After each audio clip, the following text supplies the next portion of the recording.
नमस्कार साथियों, आज फिर मैं आप लोगों के लिए एक नया वीडियो जो चतुर्थ श्रेणी भर्ती परीक्षा से संबंधित सिलेबस में है हिंदी विषय का आज लेकर आया हूँ। आज का विषय है हिंदी में। कल पिछली वीडियो में हमने पढ़ा था कि ध्वनि, शब्द और वाक्य क्या होते हैं। अब उसी से आगे आज हम पढ़ेंगे संज्ञा के बारे में कि संज्ञा आप लोगों ने सबने छोटी क्लास में संज्ञा और सर्वनाम आदि पढ़े हुए होंगे, लेकिन जब कंपटीशन एग्जाम होता है तो उसमें उनसे संबंधित अलग प्रकार के क्वेश्चन आते हैं। आपने संज्ञा सर्वनाम पढ़े होंगे, नॉर्मली जो पढ़े हैं वो तो हमने, क्योंकि उसमें डिस्क्रिप्टिव में आता है स्कूली एग्जाम और उनमें, लेकिन कंपटीशन एग्जाम में ये ऑब्जेक्टिव प्रश्न आते हैं इसमें। तो इसके अंदर संज्ञा के बारे में आज पढ़ेंगे। किसी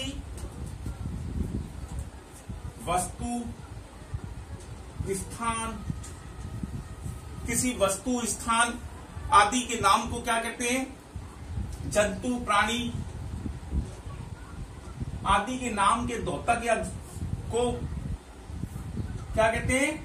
को संज्ञा कहते हैं। अब ये चीज तो आप लोगों को समझ में आ गई कि संज्ञा किसे कहते हैं, कि संज्ञा किसी जंतु, प्राणी, भाव या स्थान के नाम को संज्ञा कहते हैं। अब इसके संज्ञा में जैसे अब उदाहरण क्या हो सकते हैं? रमेश व्यक्ति के बारे में प्रदर्शित कर रहा है, गंगा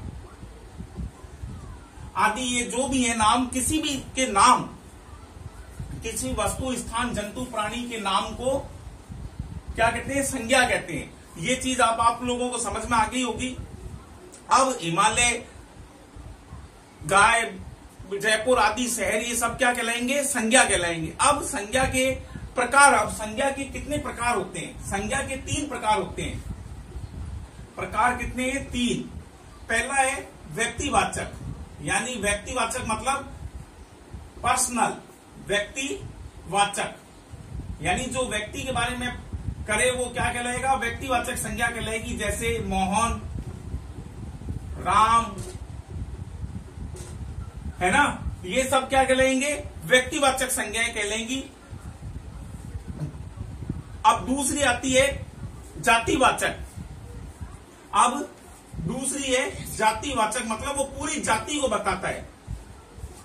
जातिवाचक, व्यक्तिवाचक में केवल पर्टिकुलर को ही बताया जाएगा, उनको व्यक्तिवाचक कहलाएगी। जैसे मोहन, राम, गंगा, हिमालय, ये सब क्या है? व्यक्तिवाचक संज्ञाएं हैं। ये केवल व्यक्ति पर्टिकुलर के बारे में जानकारी या उनका नाम है, तो उसे आप जातिवाचक में, यानी पूरी जाति का जो प्रदर्शन करे वो जातिवाचक संज्ञाएं कहलाएंगी। जैसे घोड़ा, कुर्सी, गाय, ये सब क्या कहलाएंगे? क्योंकि पूरी जाति का, जैसे ही हम घोड़ा शब्द लेते हैं तो पूरे घोड़े का उसमें हो जाता है, तो वो क्या कहलाएगी? जातिवाचक संज्ञा है। गाय के बारे में अगर हम नाम लेते हैं तो हमें गाय का पूरा, जो गाय की प्रजाति है उसके बारे में अध्ययन का हमें पता चलता है। अच्छा, अब तीसरी होती है भाववाचक। तीसरी है भाववाचक। भाववाचक संज्ञा, यानी कि जिससे किसी के भाव, यानी कि जैसे जो किसी भाव, गुण और दशा के बारे में, भाव, गुण एवं दशा के बारे में बताए, उसे क्या कहेंगे? भाववाचक संज्ञा। जैसे यौवन, सौंदर्य, कालिमा, ये सब क्या है? भाव बता रहे हैं। यौवन, सौंदर्य और कालिमा, ये सब क्या है? ये व्यक्ति भाववाचक संज्ञाएं कहलाएंगी आदि। और अब इसमें भी अब देखिए, अब एक होती है गणनावाचक संज्ञा। अब अगला है, इसमें मेन तो 3 ही है। अब गणनावाचक संज्ञा क्या कहलाएगी? जिनकी गणना की जा सकती है, जिनकी गणना की जा सकती है वो क्या कहलाएगी? गणनावाचक संज्ञा। गणनावाचक संज्ञा में जैसे पुस्तक, कमरा, इसके उदाहरण क्या हो सकते हैं? पुस्तक, कमरा आदि शब्द जो क्या है, ये गणनावाचक संज्ञाएं कहलाएंगी। तो इन्हें गणनीय संज्ञा भी कहते हैं। और जिनकी गणना नहीं की जा सकती उनका क्या कहलाएगी? अगणनीय, यानी कि अगणनीय संज्ञा। अगणनीय संज्ञा मतलब जिनकी गणना नहीं की जा सकती। सोना,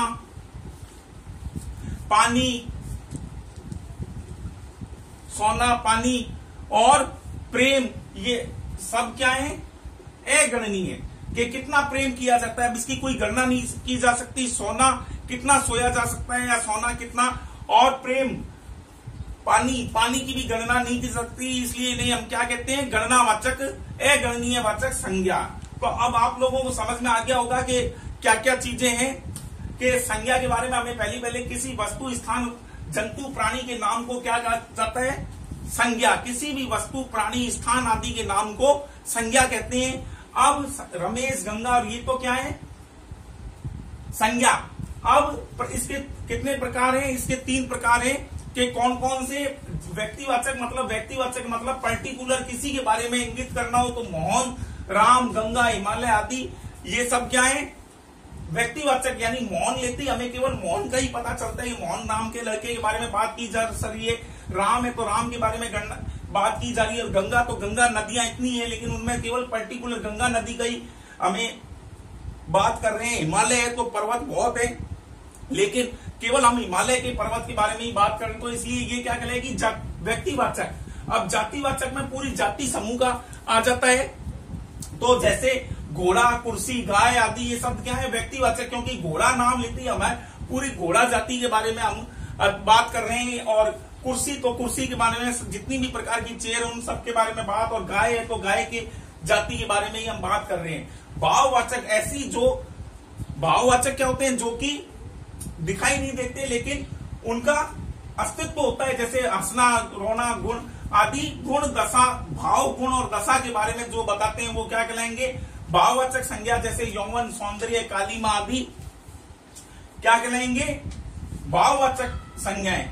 जैसे हंसना, रोना, ये सब क्या है, भाववाचक संज्ञाएं। अब इसमें भी गणनावाचक और अगणनीय संज्ञा, यानी गणनीय संज्ञा और अगणनीय संज्ञा क्या कहलाएंगी, जिनकी गणना की जा सकती है उन्हें क्या कहता है, गणनावाचक संज्ञा। जैसे पुस्तक, कमरा आदि। और अगणनीय संज्ञा, जिनके बारे में हम गणना नहीं कर सकते, उनको हम क्या कहेंगे, जैसे सोना, पानी, प्रेम। तो मेरे हिसाब से आप लोगों को ये टॉपिक समझ में आ गया होगा। मैं इस टॉपिक पर इतना महत्व इसलिए दे रहा हूं कि आप जब भी अगर अंग्रेजी भी पढ़ेंगे तो हमें पहले संज्ञा, सर्वनाम, नाउन, प्रोनाउन आदि के बारे में अच्छी तरह जानकारी होनी चाहिए। जब हमें जाकर पता चलता है किसी सेंटेंस में संज्ञा क्या होती है, यानी सब्जेक्ट क्या होती है, वर्ब क्या होती है, ऑब्जेक्ट क्या होती है, तो उससे जैसे अगर अंग्रेजी को भी हमें सीखना है तो हमें पहले हिंदी भाषा का पूर्ण ज्ञान होना आवश्यक है। उसी के बाद में हम अंग्रेजी विषय, अन्य भाषा के बारे में हम सीख सकते हैं। तो मुझे उम्मीद है आप लोगों को ये वीडियो पसंद आया होगा। अगर पसंद आया तो प्लीज इसे लाइक, शेयर और सब्सक्राइब करना ना भूलें। धन्यवाद।